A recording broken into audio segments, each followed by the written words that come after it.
kirawa. 21 Sibatê roja zimanê dayîkê ya cîhanê li Amedê ji aliyê Komeleya Kurdî der û Sendîkaya Mamosteyan Eğitim Senê ve li ber mêvanxaneya Şaredariya Amedê hat pîrozkirin. Bi sedan kes li ber mêvanxaneyê kom bûn û duruşmeyên zimanê me rûmeta me ye bilêv kirin.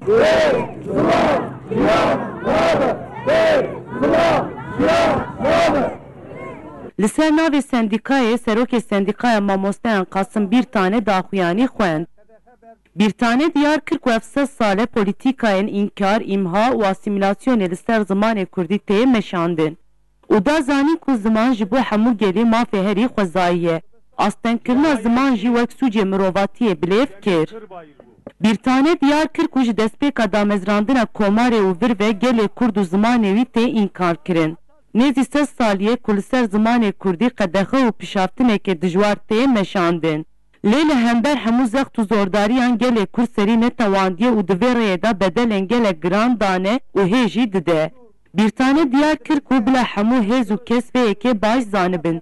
Gelê Kurd bê ziman jiyanek bê rûmet indî qebûl nakin. Em divra bang dikin.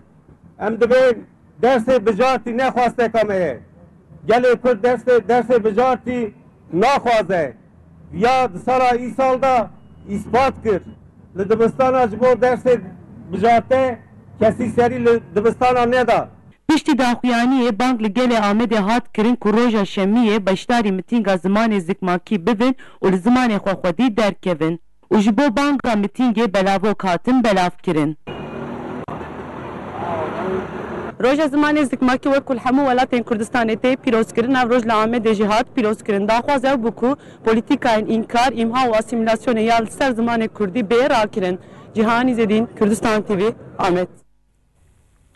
Li hola Fakeltiya Zanistiyên Mirovantî ya Zanîngeha Zaxo roja cîhaniya zimanê dayîk bi encamdana hejmareke çalakiyan hate zîndîkirin.